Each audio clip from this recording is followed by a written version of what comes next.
Hello दोस्तों, कैसे आप लोग? स्वस्थ होंगे, मस्त होंगे, एंजॉय कर रहे होंगे दोस्तों। बिल्कुल मस्त प्रश्न आ रहा है आप लोगों के सामने, झक्कास झक्कास प्रश्न ला रहा हूँ। वस्तुनिष्ठ प्रश्नों की सीरीज आप लोगों को कराई जा रही है और ये आज 7वां क्लास होगा। 7वां क्लास चल रही है आज की। जो नहीं देखे हैं पिछले क्लास जाके देख सकते हैं। ज़बरदस्त क्लास चल रही है और बिल्कुल एग्जाम टाइम में एकदम एग्जाम ओरिएंटेड रहिए आप लोग। ठीक है, फालतू चीज़ों से बचिए और बिल्कुल ऑब्जेक्टिव पे प्रैक्टिस कर लीजिए। प्रैक्टिस पे आ जाइए। बड़ी बड़ी किताबों महासागर पढ़ने का समय गया दोस्तों। ठीक है, बहुत बड़ी बड़ी क्लास के चक्कर में न पड़िए। आप लोग छोटी चीज़ देखिए, अच्छी देखिए, कम पढ़िए, अधिक करके आइए। ठीक है ना, और पढ़ो वहीं जो परीक्षा में आए। बस मेरा एक यही बात है कहने का। अगर आप लोग वहीं पढ़ रहे हैं जो परीक्षा में आए, मतलब एग्जाम ओरिएंटेड पढ़ रहे हैं, आप लोग छांट के प्रश्न पढ़ रहे हैं, तो अच्छी बात है। यही आप लोगों को पास करा देगा। अब बहुत अधिक पढ़ने का समय नहीं है और बहुत अधिक परेशान होने का समय भी नहीं है। एकदम अपने आप को शांत रखिए, अच्छा रखिए, स्थिर रखिए बिल्कुल। ठीक है, और पूरा अंदर से एनर्जी से परिपूर्ण बने बने रहिए और परीक्षा में जाइए ना, एकदम फोड़ चले आइए। बस यही चाहिए आप लोगों को। ठीक है, तो इस पर ध्यान दीजिए बिल्कुल और अपनी पढ़ाई करते रहिए। और मैं जो सीरीज करा रहा हूँ वस्तुनिष्ठ प्रश्नों का, एकदम छठे हुए प्रश्न है बिल्कुल हैं। इनको ध्यान से देखिए। एक एक प्रश्न ये कह रहा है कि भैया मैं ही एग्जाम में आऊँगा, मेरा ही नंबर इस बार है, मुझे छोड़ना मत। ठीक है, ये सारे के सारे जो प्रश्न है ना, वो या तो 4 स्टार हैं या तो 5 स्टार हैं। 4 स्टार 5 स्टार इनको दिया जा सकता है। इतना इंपॉर्टेंट प्रश्न कराए जा रहे हैं। ठीक है, इनको देखिए एक बार, मज़ा आ जाएगा आप लोगों को। आप लोग बीच में किसी क्लास स्किप कर देते हैं, स्किप मत करिए, उसको भगा के देख लीजिए ना, फास्ट करके देख लीजिए। मतलब 1.5 2 कर देख लीजिए उसको। ठीक है, लेकिन देखिए, क्योंकि ये प्रश्न जो है ना बहुत ही इंपॉर्टेंट है, ज्वलंत प्रश्न है सारे। ठीक है, और अच्छे प्रश्न हैं बिल्कुल। इसको आप करेंगे ना तो लगेगा कि हाँ, परीक्षा में जब जाएंगे तब समझ में आएगा आपको कि अरे ये तो सारे प्रश्न यही हैं जो हम लोग पढ़े थे। ठीक है, इसलिए बिना टाइम बर्बाद किए तुरंत शुरू करते हैं आप लोग मतलब जो है क्लास। ठीक है, इंजॉय करिए क्लास को, मस्त रहिए बिल्कुल। देखिए पहला प्रश्न क्या कह रहा है दोस्तों? पहला प्रश्न कह रहा है कि N H P C limited Norwegian company Messrs Ocean Sun के मध्य निम्न में से किस प्रौद्योगिकी के कार्यान्वयन हेतु समझौता हुआ दोस्तों? कह रहा है कि NHPC limited Norwegian company Messrs Ocean Sun जो के मध्य निम्न में से किस प्रौद्योगिकी के कार्यान्वयन के लिए समझौता हुआ है? पहला ऑप्शन दे रहा है सौर ऊर्जा प्रौद्योगिकी, दूसरा है जल ऊर्जा प्रौद्योगिकी, तीसरा है सतत ऊर्जा प्रौद्योगिकी और चौथा है इनमें से कोई नहीं। दोस्तों ये आप लोगों को टेस्ट हो रहा है, इसको टेस्ट की तरह लीजिए। एक पेपर मतलब पढ़ने के बाद क्वेश्चन मैं आप लोगों को 5 से 10 सेकंड का समय देता हूँ। आप उतने में अपना उत्तर दोस्त मन में सोच लीजिए और अपने आप को आजमा लिया करिए कि हम कहाँ खड़े हैं, अभी हमें कितनी मेहनत करने की ज़रूरत है। ठीक है, बस इतनी सोच लिया करिए। आज लगभग 12 प्रश्न और 22 प्रश्नों का ये है सीरीज। 22 प्रश्नों की सीरीज जा रही है। अगर 22 प्रश्नों में आप लोग अगर 16-17 प्रश्न कर दे रहे हैं सही सही, समझिए कि आप बहुत ही बेस्ट स्थिति में हैं। अगर आपके जो 12 से 15 की स्थिति में बीच में भी हैं, समझिए कि आप मीडियम में हैं अभी, और आप 12 से भी नीचे चल रहे हैं, तो इसका मतलब अभी आपको मेहनत करने की ज़रूरत है। बस इतने आपको आजमाइए। ये टेस्ट की तरह इसको लीजिए, ये कोई क्लास नहीं है बल्कि ये टेस्ट प्रैक्टिस कराई जा रही है। ठीक है, बस उसी तरह से इसको लीजिए, अपने आप को आजमाइए कि आप कहाँ हो इस समय, अभी कितनी दूरी पर भी हो, कितना मेहनत करने की जरूरत है, क्योंकि अभी बीच समय है। अगर आप अभी से रफ्तार बढ़ाएंगे ना तो पकड़ लेंगे। तो बताइए पहला क्वेश्चन जैसे आंसर जल्दी से सोचिए मन में। NHPC limited Norwegian company Messrs Ocean Sun के मध्य निम्न में से किस प्रौद्योगिकी के कार्यान्वयन हेतु समझौता हुआ है दोस्तों? नंबर 1 पहला है ऑप्शन सौर ऊर्जा प्रौद्योगिकी, नंबर 2 जल ऊर्जा प्रौद्योगिकी, नंबर 3 सतत ऊर्जा प्रौद्योगिकी और डी इनमें से कोई नहीं। बताइए जैसे। तो पहला आंसर है ए, सौर ऊर्जा प्रौद्योगिकी के बीच। ठीक है, एनएचपीसी लिमिटेड और सौर ऊर्जा प्रौद्योगिकी के बीच क्या हुआ है? समझौता हुआ है। ठीक, नेक्स्ट दूसरा क्वेश्चन। दूसरा प्रश्न है, ये भी सारे के सारे प्रश्न बहुत इंपॉर्टेंट है, बहुत ध्यान से देखिएगा। दूसरा प्रश्न, निम्नलिखित में से किन संस्थानों के मध्य मोबाइल वित्तीय सेवाओं एवं फिनटेक संसाधनों के नवाचार को बढ़ावा देने हेतु समझौते पर हस्ताक्षर किए गए हैं? कह रहा है कि निम्नलिखित में से किन संस्थानों के मध्य मोबाइल वित्तीय सेवाओं एवं फिनटेक संसाधनों में नवाचार को बढ़ावा देने हेतु समझौते पर हस्ताक्षर किए गए हैं दोस्तों? बताइए। पहला ऑप्शन है आईआईटी मद्रास व एरिक्सन इंडिया। बहुत इंपॉर्टेंट है ये प्रश्न, बहुत ही इंपॉर्टेंट प्रश्न है। ठीक है, ऐसे ही प्रश्न एग्जाम में आते हैं बिल्कुल, और जो भुला के हमें चले जाते हैं। तो ये है, कह रहा है कि आईआईटी मद्रास व एरिक्सन इंडिया। दूसरा है आईआईटी कानपुर व फर्स्ट, और तीसरा है आईआईटी मुंबई व एरिक्सन इंडिया, और चौथा है डी IIT खड़गपुर व एरिक्सन इंडिया। तो बताइए किन के मध्य क्या हुआ है, समझौता हुआ है मोबाइल वित्तीय सेवाओं एवं फिनटेक संसाधनों के नवाचार को बढ़ावा देने के लिए। जल्दी सोचिए।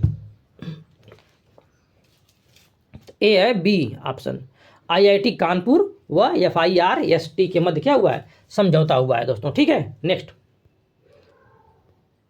देखिए, बहुत फास्ट गति से कराते हैं प्रश्नों को। प्रशासनिक सुधार और लोक शिकायत विभाग द्वारा सिविल सेवा में मानव संसाधन विकास के क्षेत्र में सहयोग के लिए निम्न में से किस देश के सिविल सेवा मंत्रालय के साथ समझौता किया गया है? म्यांमार के साथ, कंबोडिया के साथ, नेपाल के साथ या इंडोनेशिया के साथ? बताइए। प्रशासनिक सुधार और लोक शिकायत विभाग द्वारा सिविल सेवा में मानव संसाधन विकास के क्षेत्र में सहयोग के लिए निम्न में से किस देश के सिविल सेवा मंत्रालय के साथ समझौता किया गया है? Myanmar, Cambodia, Nepal, Indonesia. तो इसका आंसर है नेपाल के साथ। क्या है? नेपाल नहीं, गलत, नेपाल के साथ नहीं है, ये कंबोडिया दोस्तों, कंबोडिया के साथ किया गया। ठीक है, हम भी सोचे नेपाल से हो गया, ये कंबोडिया के साथ किया गया है समझौता। ठीक, नेपाल गलत है, कंबोडिया सही है। ठीक है, नेक्स्ट चौथा प्रश्न।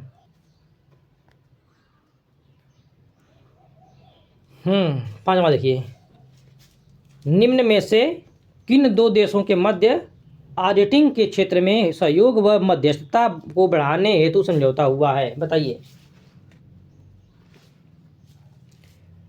निम्न में से किन दो देशों के मध्य ऑडिटिंग के क्षेत्र में सहयोग व मध्यस्थता को बढ़ाने हेतु समझौता हुआ है? Bharat Bangladesh, Bharat Nepal, Bharat Bulgaria, Bharat Myanmar. ये हुआ है भारत व बुल्गारिया के मध्य। ठीक है। हाल ही में किन दो देशों के मध्य व्यापार और निवेश बढ़ाने के लिए द्विपक्षीय समझौता हुआ है? बताइए। हाल ही में कितना आप लोग सही कर पा रहे हैं, समझ में आ रहा है क्वेश्चन भी कि नहीं आ रहा है? जो जैसा भी हो कमेंट बॉक्स में बता दिया करिए, हमको थोड़ा अच्छा लगेगा। ठीक है, कमेंट बॉक्स में इसको जरूर लिखा दिया करिए, जो क्वेश्चन आपको नहीं समझ में आ रहा है या जो मतलब कुछ इंप्रूवमेंट हो सकता है वो भी बता दिया करिए, सुझाव भी दिया करिए आप लोग। ठीक है, भारत और बुल्गारिया के मध्य हुआ है समझौता। ठीक, नेक्स्ट छठा प्रश्न है, हाल ही में किन दो देशों के मध्य व्यापार और निवेश बढ़ाने के लिए द्विपक्षीय समझौता हुआ है? बताइए। बहुत इंपॉर्टेंट प्रश्न है, ऐसे प्रश्न तो आते हैं एग्जाम में, एकदम बिल्कुल इंपॉर्टेंट प्रश्न है ये। हाल ही में किन दो देशों के मध्य व्यापार और निवेश बढ़ाने के लिए द्विपक्षीय समझौता हुआ है, ये बताइए। पिछला प्रश्न क्या था? पिछला प्रश्न था आप लोगों का कि किन दो देशों के मध्य ऑडिटिंग के क्षेत्र में समझौता हुआ था, सहयोग, है ना, ऑडिटिंग के क्षेत्र में हुआ था, और ये है व्यापार के लिए है। ठीक है, व्यापार और निवेश बढ़ाने के लिए द्विपक्षीय समझौता हुआ है किस देश के मध्य? बहुत इंपॉर्टेंट प्रश्न, सारे प्रश्न इंपॉर्टेंट एक से एक जा रहे हैं बिल्कुल। ठीक है, ये है भारत और पेरू के मध्य। किसके मध्य हुआ है दोस्तों? भारत और पेरू के मध्य भी हाल ही में समझौता हुआ है। ठीक है, नेक्स्ट, निम्न में से किन दो देशों के मध्य लाइन ऑफ क्रेडिट को लेकर, लाइन ऑफ क्रेडिट यानी LOC को लेकर समझौता हुआ है? भारत और इक्वाडोर, भारत और गुयाना, भारत और चिली, और भारत और ब्राज़ील। लाइन ऑफ क्रेडिट है ये, वो लाइन ऑफ कंट्रोल नहीं है चाइना वाला। LOC का मतलब आप लोग लाइन ऑफ कंट्रोल में समझ लीजिएगा। क्या है? लाइन ऑफ क्रेडिट, मतलब व्यापार का बात है ये यहाँ पे। बताइए। भारत और इक्वाडोर, भारत और गुयाना, भारत और चिली, भारत और ब्राज़ील, किसके मध्य हुआ समझौता? ये हुआ है भारत और गुयाना के मध्य। किसके बीच हुआ है? भारत और गुयाना के बीच मध्य हुआ है। ठीक है ना, गुयाना के मध्य समझौता हुआ है LOC को लेकर। ठीक, लाइन ऑफ क्रेडिट को लेकर। नेक्स्ट, भारतीय रिजर्व बैंक ने द्विपक्षीय लेन देन के लिए स्थानीय मुद्राओं के उपयोग को बढ़ावा देने के लिए निम्न में से किस देश के बैंक के साथ सहमति ज्ञापन पर हस्ताक्षर किए? दोस्तों बताइए, किस देश के साथ सहमति ज्ञापन पर हस्ताक्षर किए हैं? Bank of Cambodia, bank of Bhutan, bank Indonesia, उपर्युक्त सभी। प्रश्न क्या कह रहा है, एक बार फिर देखते हैं प्रश्न को। भारतीय रिजर्व बैंक ने द्विपक्षीय लेन देन के लिए स्थानीय मुद्राओं के उपयोग को बढ़ावा देने के लिए निम्न में से किस देश के बैंक के साथ सहमति ज्ञापन पर हस्ताक्षर किए हैं? तो ए है बैंक ऑफ कंबोडिया, दूसरा बैंक ऑफ भूटान, तीसरा बैंक इंडोनेशिया और उपयुक्त सभी, डी है ऑप्शन। बताइए जल्दी से इनमें से कौन सा सही है?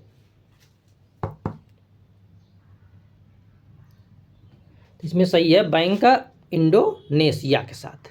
कौन? Bank Indonesia is the right answer. Okay, 9वां प्रश्न आप लोगों के मध्य है। 9वां प्रश्न है आप लोगों के मध्य, बताइए इसका जल्दी से आंसर। भारतीय प्रधानमंत्री की अध्यक्षता में केंद्रीय मंत्रिमंडल द्वारा निम्न में से किन दो देशों के मध्य खाद्य सुरक्षा हेतु, किसके लिए खाद्य सुरक्षा हेतु समझौता किया गया? बताइए। भारतीय प्रधानमंत्री की अध्यक्षता में केंद्रीय मंत्रिमंडल द्वारा निम्न में से किन दो देशों के मध्य खाद्य सुरक्षा हेतु समझौता किया गया है? भारत व नेपाल के मध्य, भारत व भूटान के मध्य, भारत व श्रीलंका के मध्य, भारत व बांग्लादेश के मध्य। सारे प्रश्न एकदम एक से एक प्रश्न बढ़ के हैं प्रश्न, सारे प्रश्न इंपॉर्टेंट है, इसमें कोई भी प्रश्न स्किप करने योग्य है ही नहीं। बताइए आंसर जल्दी से, मन में सोच लीजिए। ये भारत और भूटान के मध्य। कौन है? भारत और भूटान के मध्य खाद्य सुरक्षा को लेकर समझौता किया गया है। ठीक है, नेक्स्ट आप लोग अपने आप को आजमाते रहिए कितना कर पा रहे हैं सही। भारत और ताइवान ने द्विपक्षीय सहयोग को मजबूत करने के लिए निम्न में से किन समझौतों पर हस्ताक्षर किए हैं? भारत और ताइवान ने द्विपक्षीय सहयोग को मजबूत करने के लिए निम्न में से किस समझौते पर हस्ताक्षर किए हैं? दोस्तों बहुत बहुत इंपॉर्टेंट है, वेरी वेरी इंपॉर्टेंट है ये प्रश्न। ठीक है, बताइए। प्रवासन एवं गतिशीलता के समझौते पर, रक्षा समझौता या तकनीकी समझौता, या इनमें से कोई नहीं? जल्दी से बताइए, मन में सोचिए बस केवल। इसका आंसर है ए, प्रवासन एवं गतिशीलता को लेकर। ताइवान की बात सोचकर आप लोग तकनीकी क्षेत्र में आ जाएंगे, ऐसा नहीं है। ठीक है ना, ये है प्रवासन और गतिशीलता समझौता हुआ है ताइवान के बीच और भारत के बीच। दोस्तों नेक्स्ट प्रश्न है 11वां प्रश्न। ये कह रहा है कि भारत की किस राज्य सरकार द्वारा स्वास्थ्य, शिक्षा व कृषि जैसे क्षेत्रों में कृत्रिम बुद्धिमत्ता के उपयोग हेतु गूगल के साथ साझेदारी की गई है? दोस्तों बताइए, भारत की किस राज्य सरकार द्वारा स्वास्थ्य, शिक्षा व कृषि जैसे क्षेत्रों में कृत्रिम बुद्धिमत्ता के उपयोग हेतु गूगल के साथ साझेदारी की गई है? नंबर 1 उत्तर प्रदेश सरकार, नंबर 2 कर्नाटक सरकार, नंबर 3 महाराष्ट्र सरकार और नंबर 4 राजस्थान सरकार। बताइए जल्दी से, किसके बीच हुआ समझौता? शिक्षा, स्वास्थ्य और कृषि को लेकर कृत्रिम बुद्धिमत्ता का उपयोग करने के लिए समझौता हुआ है, किसके बीच हुआ है? बहुत बहुत इंपॉर्टेंट है, ये भी 5 स्टार प्रश्न है बिल्कुल एकदम। ये प्रश्न एग्जाम में आ भी सकता है, आएगा भी, आप लोग देखेंगे जाएंगे परीक्षा में। तो ये हुआ है महाराष्ट्र सरकार के साथ। ठीक है ना, केंद्र सरकार ने महाराष्ट्र सरकार के साथ क्या किया? समझौता किया है। ठीक है, नेक्स्ट प्रश्न है आपका, निम्न में से किन दो देशों के मध्य हाइड्रोकार्बन क्षेत्र में, किस क्षेत्र में? हाइड्रोकार्बन क्षेत्र में समझौता हुआ? बताइए। बहुत इंपॉर्टेंट है, बहुत इंपॉर्टेंट है ये, बहुत ही इंपॉर्टेंट है, बहुत इंपॉर्टेंट प्रश्न है ये। बताइए इसको, निम्न में से किन दो देशों के मध्य हाइड्रोकार्बन क्षेत्र में समझौता हुआ है? जल्दी से बताइए। भारत और नेपाल के मध्य, भारत और ब्राजील के मध्य, भारत गुयाना के मध्य, या फिर भारत कनाडा के मध्य? Bharat Nepal, Bharat Brazil, Bharat Guyana, Bharat Canada. हो गया कन्फ्यूजन है? मज़ा आ रहा है? हो रही गलतियाँ?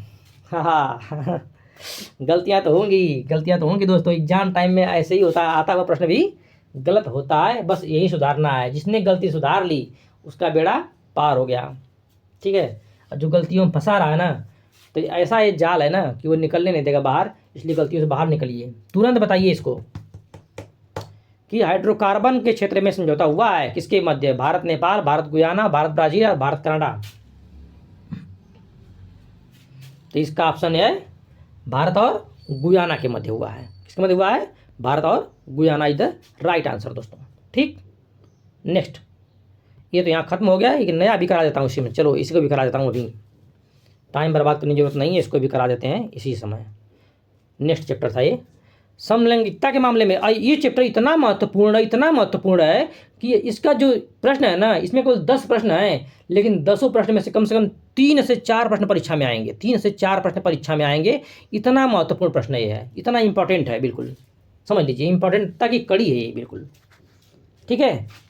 और इसको एकदम बिल्कुल भी एक एक प्रश्न इसको नोट कर लीजिएगा आप लोग, मैं तो यही कहूँगा कि नोट कर लीजिएगा, क्योंकि परीक्षा में आने के लिए बिल्कुल तैयार बैठा हुआ है, छुप के बैठा हुआ है। इसीलिए मैं इसको पकड़ लिया कि लो बेटा, छुप नहीं पाओगे तुम, सामने तो आओगे। ठीक है, देखिए प्रश्न को, एंजॉय करिए प्रश्न को, बिल्कुल मस्त रहिए, बिल्कुल आप लोग झक्कास पढ़ाई करते रहिए। भारत भविष्य आप लोग हैं, ठीक है ना, आप ही लोगों पर भारत टिका हुआ है, समझ लीजिए। आज भले ही कोई कुछ भी कर रहा है, लेकिन कल का भारत आपके हाथों में है।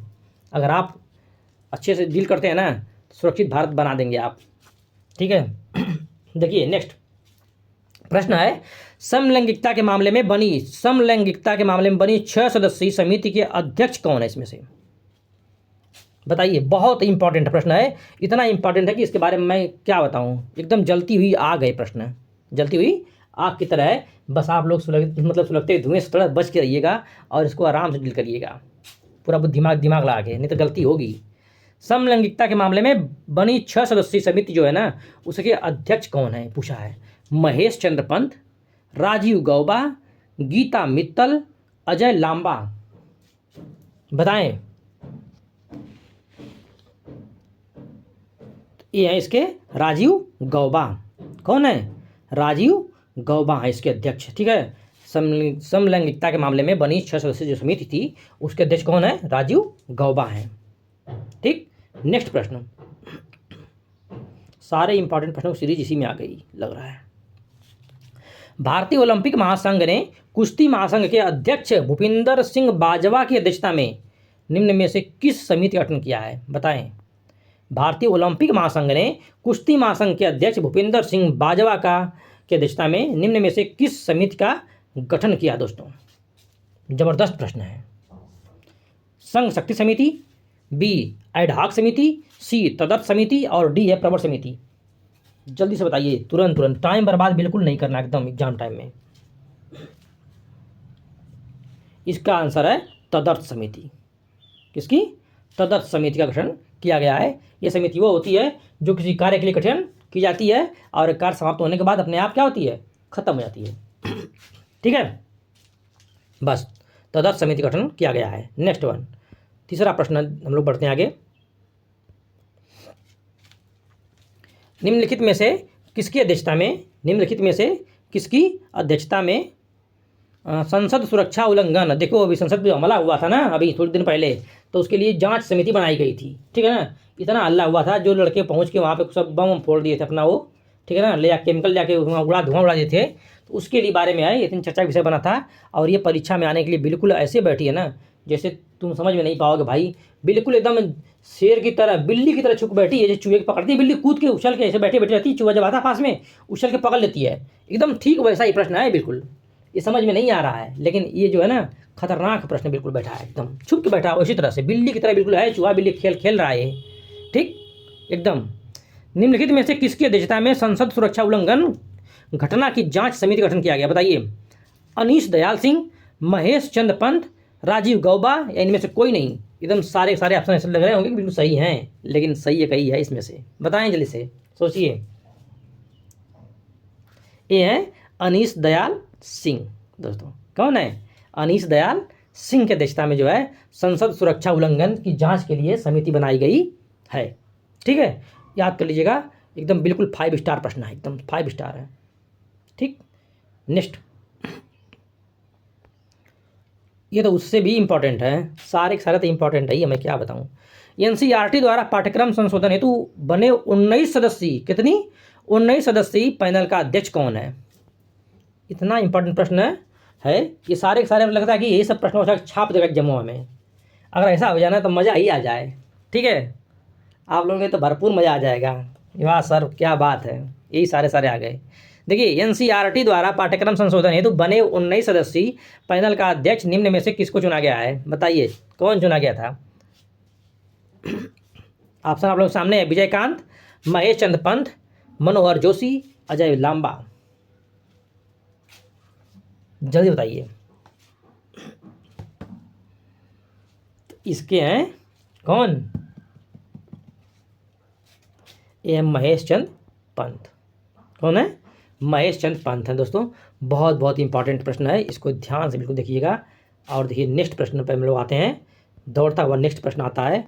और नेक्स्ट प्रश्न क्या कह रहा है? ये कह रहा है कि निम्नलिखित में से किसकी अध्यक्षता में वन और पर्यावरण संबंधी मामलों में सहयोग देने के लिए नई केंद्रीय सरकार प्राप्त समिति का गठन किया गया? दोस्तों, निम्न में से किसकी अध्यक्षता में वन और पर्यावरण संबंधी मामलों में सहयोग देने के लिए नई केंद्रीय सरकार, नई केंद्रीय अधिकार प्राप्त है? सरकार मैं बोल रहा हूँ इसको, अधिकार को, ठीक है, अधिकार याद करिएगा आप लोग, सरकार मत जाइएगा, ठीक है। निम्नलिखित में से किसकी अध्यक्षता में वन और पर्यावरण संबंधी मामलों में सहयोग देने के लिए नई केंद्रीय अधिकार प्राप्त समिति का गठन किया गया? बहुत इंपॉर्टेंट प्रश्न ये भी है, ये भी प्रश्न जो है 4 स्टार से कम नहीं है, ठीक है, इसलिए बताइए इसमें निम्नलिखित में से किसकी अध्यक्षता में वन और पर्यावरण संबंधी मामलों में सहयोग देने के लिए नई केंद्रीय अधिकार प्राप्त समिति का गठन किया गया है? दोस्तों, तो उच्चतम न्यायालय, पर्यावरण मंत्रालय, वन विभाग मंत्रालय, या इनमें से कोई नहीं? इसका आंसर है उच्चतम न्यायालय। उच्चतम न्यायालय इनका, ठीक है। नेक्स्ट वन प्रश्न, और ये प्रश्न तो समझ सकते हैं आप कितना इंपॉर्टेंट है। ये प्रश्न इतना इंपॉर्टेंट है कि ये 5 स्टार नहीं बल्कि 6 स्टार इसको कह दो। कितना? 5 स्टार छोड़कर कितना कह दो? 6 स्टार कह दो इसको, तब भी कम पड़ेगा ये, बल्कि 10 स्टार का 10 स्टार लगा दो इसमें, एकदम स्टार लगा दो। 1% भी संभावना नहीं है कि ये ना आए, ये तो आएगा ही आएगा। पेपर आउट प्रश्न है, चाहे लिख लो कहीं दीवार पर चिपका लो इसको, लेकिन आएगा जरूर है, ठीक है, इसे कोई रोक सकता ही नहीं है। पीसीएस में भी आएगा ये, आरओ में भी आएगा। इसके अलावा जो भी एग्जाम होंगे, SSC, bank, railway, super TET, air state, जो भी पुलिस होगा ना, सब में आएगा, बीपीएससी में भी आएगा। ऐसा कोई परीक्षा नहीं जिसमें नहीं आएगा, ठीक, सबका ये बाप है, इसलिए इसको नोट कर लीजिएगा। इसमें 10 स्टार लगा दीजिए कम से कम। देखिए प्रश्न, एक राष्ट्र एक चुनाव की संभावना तलाशने हेतु निम्न में से किसके नेतृत्व में समिति का गठन किया गया था? क्या है? एक राष्ट्र एक चुनाव की संभावना को तलाशने हेतु निम्न में से किसके नेतृत्व में एक समिति का गठन किया गया था? दोस्तों, तो एन.वी. रमण, रामनाथ कोविंद, एन.वी. रमण, रामनाथ कोविंद, और नेक्स्ट है रंजन गोगोई, जगदीश चंद्र खेहर। बताइए, ये इतना इम्पोर्टेंट है ना कि इसके इम्पोर्टेंटता का आप लोग ना अनुमान भी लगा नहीं पाएंगे। बताइए कौन सा ऑप्शन सही है? एन.वी. रमण, रामनाथ कोविंद, रंजन गोगोई और जगदीश चंद्र खेहर। एक राष्ट्र एक चुनाव,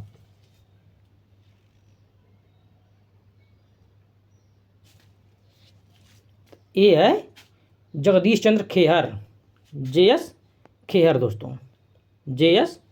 खेहर के अध्यक्षता में ऐसा किया गया है। एक राष्ट्र एक चुनाव, कहीं गलत तो नहीं हो रहा है?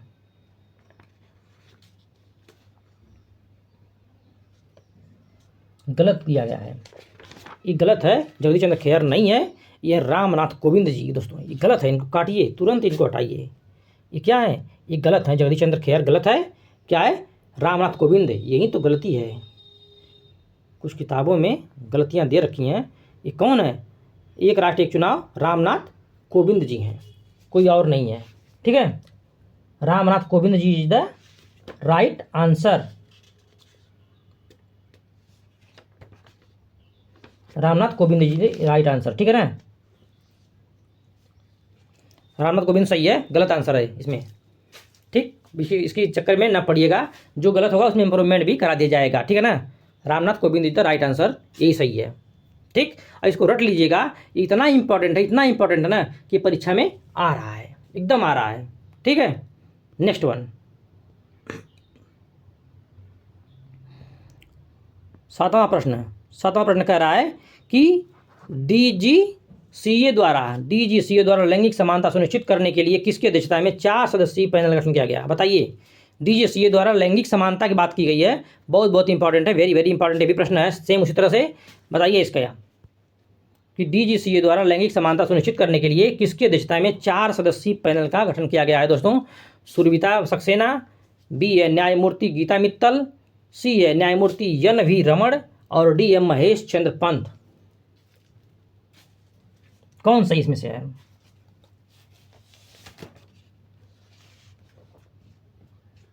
इसका आंसर है ए, सुरविता सक्सेना। सुरविता सक्सेना है, इनके जो है अध्यक्षता में समिति का गठन किया गया है लैंगिक समानता सुनिश्चित करने के लिए। ठीक है, आठवां प्रश्न बहुत ज़बरदस्त है, बहुत ही ज़बरदस्त है। जैसे अभी छठवां प्रश्न था रामनाथ कोविंद वाला, एक देश एक चुनाव वाला, वैसे ही एकदम आठवां है बिल्कुल। ये भी 5 स्टार 10 स्टार भी इसको कह लो तो कम नहीं पड़ेगा, क्योंकि बहुत चर्चित मुद्दा रहा ये देश का। ठीक है, और ये आ गया आप लोगों के सामने सारे इंपॉर्टेंट प्रश्नों की सीरीज, एकदम बिल्कुल एकदम 5 स्टार की सीरीज चल रही है दोस्तों। अगर क्लास पसंद आप लोगों को आ जाए ना तो पक्का इसको सब्सक्राइब जरूर कर दीजिएगा, बार बार करने की जरूरत न पड़े। अगर आप लोग समय मिले थोड़ा सा भी, अगर 2 मिनट समय निकाल पाएँ 2 सेकंड का, तो कर दीजिएगा सब्सक्राइब, मुझे मज़ा आ जाएगा। मैं देखकर मुझे खुशी मिल जाती है कितने सब्सक्राइबर मेरे हो चुके हैं। एक समय 101 हो चुके हैं, और आप लोग चाहें तो इसको बढ़ा के 1000 पहुँचा सकते हैं। बस 2 4 10 20 तो बढ़ते रहेंगे। ठीक है, आप लोगों को मतलब सहयोग रहेगा तो मुझे भी थोड़ा खुशी मिलती है कि जब सब्सक्राइबर बढ़ते हैं ना, तो मुझे भी लगता है कि जो मुझे कुछ अलग करना पड़ेगा, कुछ अच्छा करना पड़ेगा, क्योंकि लोग इंटरेस्ट ले रहे हैं, लोग मतलब पढ़ना चाह रहे हैं, है ना। जब पढ़ना चाह रहे हैं तो उनके लिए कुछ अच्छी चीज़ें भी लानी पड़ेगी ना। तो बस अच्छी चीज़ लाने के लिए प्रेरित करते हैं आप लोग हमें। आप लोग मेरे दोस्त मित्र की तरह ही हैं। ठीक है, इसलिए जब आप लोग सहयोग करेंगे ना, जब मित्रों का हाथ जिस पर हो जाता है ना, वो कभी नीचे आ ही नहीं सकता है। ठीक है ना, वो हमेशा ऊपर बढ़ता है। ठीक है, इसलिए आप लोगों का सहयोग मिलता है एक मित्र की तरह।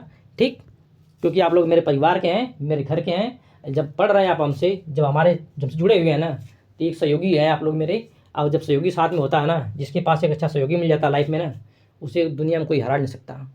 ठीक है, बस आप लोग उसी भाव से आगे बढ़िए और पढ़ाई करिए और कुछ अच्छा करिए, देश का नाम रोशन करिए। तो आइए इस प्रश्न पे, वेरी वेरी इंपॉर्टेंट प्रश्न आप लोगों के सामने है कि उच्चतम न्यायालय ने मणिपुर को राहत पुनर्वास मतलब व्यवस्था करने के लिए, उसकी निगरानी के लिए किसकी अध्यक्षता में एक समिति का गठन किया था दोस्तों? बताइए जल्दी से इसको। तो इसका आंसर है न्यायमूर्ति गीता मित्तल। क्या है?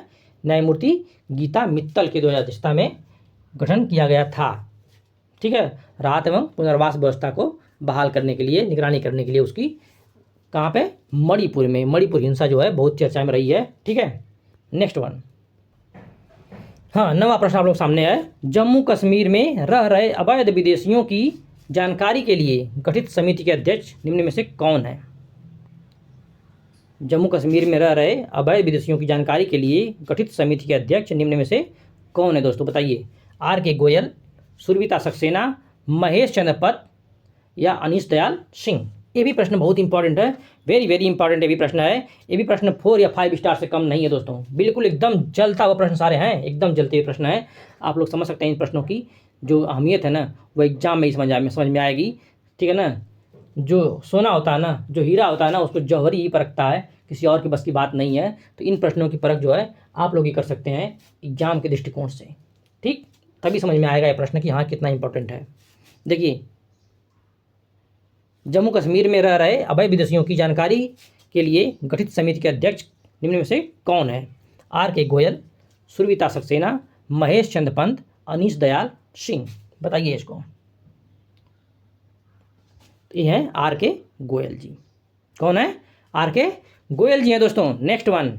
बिल्कुल मज़ा आ रहा है प्रश्नों में आप लोगों को, हमें पता चल गया है कि आप लोग जो इंटरेस्ट ले रहे हो, इंटरेस्ट ले गई क्यों नहीं। जहाँ लाइफ की बात आए और जहाँ जंग की बात आए, और आज जैसे लोग युवा लोग धरती पर हों, तो कब इंटरेस्ट नहीं लेंगे। वो तो चाहते ही हैं कि कब एग्ज़ाम आए और कब अपना झंडा बुलंद करें और देश में अपना नाम रोशन करें, लोग जाने हमको कि हम भी चमकते हुए सूर्य हैं। बस थोड़ी दिन के लिए गर्दिश में थे, लेकिन गर्दिश में ज़्यादा दिन तो रुक नहीं सकते, क्योंकि जो सूर्य होता है ना, वो चमकता ही चमकता है, चाहे आज चमके चाहे कल चमके, उसके बादलों की औकात नहीं है जो उसे रोक ले।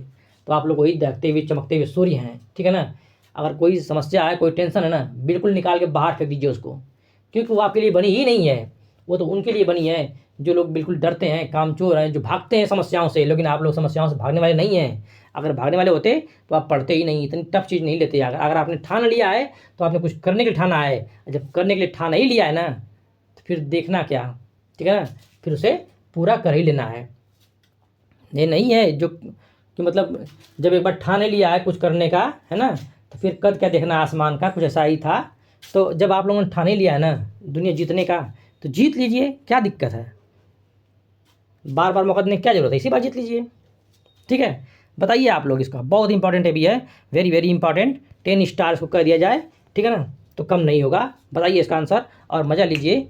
और चैनल समझ में आया हो क्लास से तो सब्सक्राइब करिए, लाइक करिए, एंजॉय करिए, ठीक है, और पढ़ाई में ध्यान देते रहिए। ठीक, बताइए, मणिपुर हिंसा की जांच हेतु गठित आयोग का अध्यक्ष निम्न में से कौन है दोस्तों? न्यायमूर्ति एन वी रमण है, अजय लांबा है, न्यायमूर्ति दीपक मिश्रा है, या फिर आर के गोयल है? बताइए जल्दी से। ये है अजय लांबा। कौन है? अजय लांबा है।